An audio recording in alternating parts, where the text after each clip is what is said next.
everybody. This is Book E for Good E. And today I'm going to talk about 7 grown-up behaviors that are wasting your money. Throughout my life, I've had certain things that I just felt, as a young child, I wanted to grow up. I wanted to adult. This adulting, there's some good parts of it, but part of it is a scam. But anyway, I'm going to talk about 7 money habits that I think that we feel make us grown-ups that might be affecting your pocket. So what you're going to get from this video are what are some of these behaviors that you are doing that may be, affecting your ability to prepare for your financial future. Why you should listen is, I think it's an opportunity for you to examine some of these behaviors and perhaps make some adjustments. We now know the truth. Being an adult is what you make it. It's not what other people think. So if these things are really not working for you, and to be honest, they're more of a burden than a joy, I think it's time to let them go. So first thing that I have on my list, and this doesn't apply to me because I must confess, I actually don't own a home. So is buying a home that is larger than you need, resulting in, especially if you've taken a mortgage or a loan to buy the house, having to pay a larger home payment than perhaps you need. So I will apply this to me in the sense of, I remember when I first got married and my husband and I, we got an apartment that was larger than we needed. And so we ended up paying more rent than perhaps we needed. But we felt as an adult, we're getting married, there are 2 of us, at least we should have a 3-bedroom apartment. Looking back on it now, we could have actually just had a 1-bedroom apartment and lived closer to work because we got a 3-bedroom apartment. We had to commute such a far distance and it was very stressful and very tenuous. And to be honest, we were never home long enough to really enjoy the home. So looking at it now, we had to maintain the home. Before we knew it, we'd filled up the 3 bedrooms and we didn't even have kids. We didn't have a child until we were almost 2 years married. That's another story for another day. But my point is that we just felt that grown-ups have 3-bedroom apartments. And so we felt we couldn't even consider an option where we didn't have a 3-bedroom apartment. And we locked ourselves into this financial decision where we had to furnish a 3-bedroom apartment. We had to get air conditioning for 3 rooms. We had to put a bed in this these extra 2 rooms where no humans lived. We spent all this money and it was like a compounding effect. Basically, this home ownership thing, this home renting thing, really think about what your needs are at that time. If you're renting, you can always move into a bigger home. And if you're buying a home, think about the fact that even if you have children living with you today, at some point they're going to go off to college or go off to boarding school in the Nigerian context. And you may end up with this really large home that you require support to clean and maintain, that really, to be honest, you'd much be happier with a smaller, maybe closer to your areas of interest. So think about that. And that's one that I've talked about. So the second point I'd like to raise is that you should please like, subscribe, comment on my videos. Help me with this YouTube algorithm, and I'll be forever grateful. The third point I'd like to go on to is talking about cars. So after rent, it's cars. And car payments. I must confess, early in my career, especially when I broke into that management level, I felt a manager had to drive a certain type of car, a manager had to have a certain type of image, and all the managers around me seemed to have this image, even though they'd been managers much longer than I had been. And so for me, there was this unspoken pressure, I don't know where it came from, that I had to basically take out a car loan to buy a car. There was actually no need. I think I would have been better off driving the car I'd been driving before, saving up a little bit of money, and even if I had wanted to buy a car, buying the car from savings versus debt. There are quite a few people who get into this trap. They take loans to buy cars, which is a depreciating asset, and by the time you've paid it off, basically you need a new car. So this is another grown-up money behavior, because you know what? Grown-ups drive, fly cars. That's probably hurting your financial pocket. Now, this advice is not for you if you can afford a private jet. This advice is for the vast majority of us who live in Nigeria and cannot afford such things. So, note to self. Fourth point, treating yourself, i.e. pampering yourself, without a fixed budget. Now we know adulting is hard. It gets so stressful. Oh, that boss at work, those co-workers that are bringing out knives to stab you and slash your neck, those customers, they're king, but they are so difficult. And then traffic everywhere, randomly. It's just been a stressful week. I beg, I can't come and die. I can't kill myself. It's time for me to take care of myself. Without a budget is a plan for disaster. Why do I say this? Before you know it, it's, let me just get myself a massage. Oh, you know what? Let me do a body scrub. Oh, you know what? Let me get another facial. Oh, you know what? After that, I'm feeling kind of peckish. Let me go to that really nice restaurant and eat out. And before you know it, you've snowballed into this money spending binge where, yes, you feel well taken care of after, but you've burnt a hole in your pocket. And understand, next week is going to be as stressful as this week, maybe even worse. So I believe you should treat yourself if you have the capacity to do it, because we need to also live life while we earn and save for our future selves. However, I think it's really important that there's a budget. Have a limit. So instead of thinking about, I am just going to treat myself this weekend, think about, I'm going to set this figure to treat myself, maybe the equivalent of $100 or $50. It can even be, 10,000 naira. You may just decide that, what can I do to treat myself within this budget that would make me feel good? It may be just, I love going to the beach. It may be just, I'm just going to go to the beach, I'll bring my own drinks, or I have a budget of how much I'm going to spend on the beach, and I just do that. I don't have to stay at the beach for a whole day because my budget may not feed me for the whole day. But if I stay there for a few hours, for me, it's enough time for me to feel renewed and feel refreshed. So try and think about that in terms of setting a budget to treat yourself. But if you're treating yourself without a budget, you are feeling the pain from that one. Your money will disappear. You won't know where it went. Number 5, overspending when you travel. So in this case, it may not even be that it's a holiday. It may be a work trip. You have to go for training, or you have to go, and this may not be international travel, right? It may be domestic. You have to go to Abuja or another state, and then you get there and you realize that, they have so many fresh vegetables here. They have so much fresh produce.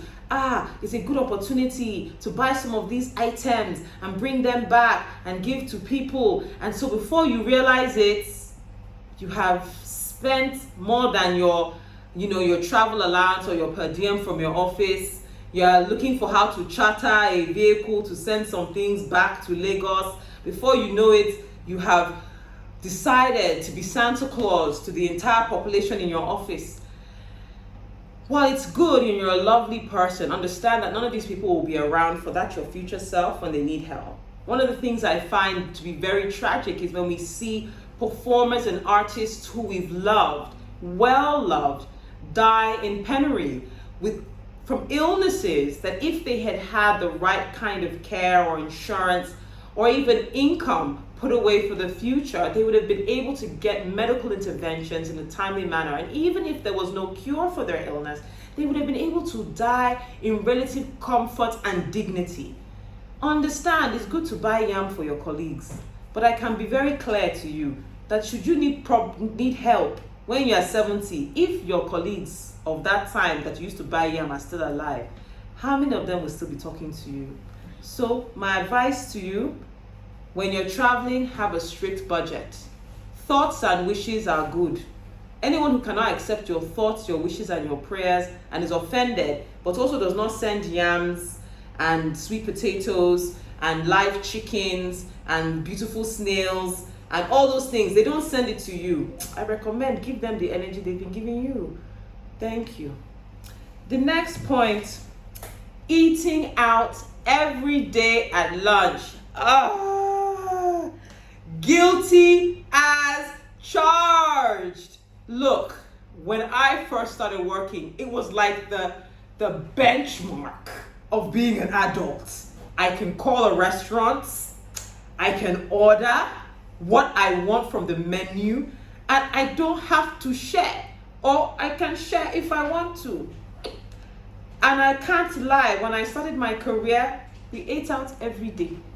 Now, there are degrees of this eating out. Some places are really fancy. Some places are just, joints around the corner. But the truth is, whether it's a joint around the corner or it's a fancy restaurant that you're ordering from, it's an unnecessary expense. It's an opportunity for you to save a lot of money every month. It really adds up. If you know you can buy most of these ingredients, make something decent at home, it's better for me and better for you to invest in nice crockware, buy good quality ingredients. If there's a microwave in your office, warm up your meal and eat the best of your food from home. With that, you can have a dessert. If you like chocolate chip cookies, recipes are online. Buy the ingredients, make it yourself. It's yummy. But when you order, you pay sometimes up to 10 times, sometimes 15 times the cost of making some of these meals at home for yourself and just simply bringing it to work. And I spent and invested a lot of money in other people's pockets, eating out every single day or almost every single day when I was at work. I enjoyed it though, when I ate it, but I did not enjoy the results. Let me be honest. My next point is following trends. And at this point, girls, I'm talking to us. We are super guilty of this. Bone straight hair comes, we're on it. Brazilian hair comes, we're on it. There's a new type of lace, we're on it.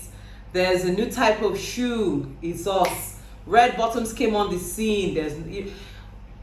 The challenge is when you follow trends, some of these trends, as is by design, are super expensive. And so you find you're constantly, just as you're getting accustomed to one trend, you're realizing you need to jump to the next one. And it's a never-ending climb. It's unlimited. It's endless. It's also, in many ways, very unsatisfying. So you look good for that moment. You're happy. You feel you're fly. But then you think about it again. You're doing this at what cost? Now, let's be clear. There are boss ladies in our office who own multiple homes in multiple countries. They have their stuff together. Their money is long.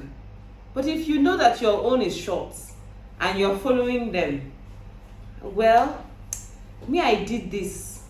I tried. I still try a little bit. But I've learned that it's better to invest in classic pieces and think about evolving your own kind of eclectic style. Yeah, sometimes your friends will rib you a little bit and say, you're not wearing the latest lace. So is this bone straight or is this bone curly? They'll have things to say, but can I tell you what? At the end of the day, they'll come to accept and respect you and be like, well, Bookie is her own person. Tinuke has her own way of doing things. And even after a while, it may seem like exclusion, but they'll stop putting you under pressure to meet up to their standards. So for this, I would say be careful about jumping on trends, especially expensive trends that have to do with clothes, that have to do with shoes, that have to do with restaurants, that have to do with clubs. Be really, really careful. They can consume your money that you should be putting away for your future self in a blink of an eye. My final point, controversial point, and parent point. Well, it's not just for parents. Controversial point, but it really, and I think everyone will know that it's true. Parties. We spend, especially my people from the Southwest, Badun is our thing. Wambe is in our blood. We love it. But the truth is, these super expensive, costly parties for children, for adults, for weddings. We really go overboard. It's not uncommon. In fact, it's expected that when you're getting married, the couple should spend money and then soak Gary, eat beans and rice for you Americans. After, you spend all this money hosting thousands, hundreds of people, and then the couple themselves afterwards are left to pick up the pieces. I really think when it comes to this, sometimes the money that's spent on some of these events could easily be a down payment on a property, could easily be an investment in shares or stocks, or even in fixed income that could be a foundation to grow and grow and grow. This money could be used to contribute to the start of a business or a side business that could feed that couple in years to come. It's one of the things that I must confess I have been guilty of at certain points in my life. But the benefit of adulting and getting older is that you get wiser if you reflect on some of these things and you realize that you should surrender them. So, which one of my points applies to you? Let me know down below in the comments. And also make sure to subscribe and to click on the notifications icon so you don't have to search for my videos to find out when new ones are out. Bye for now.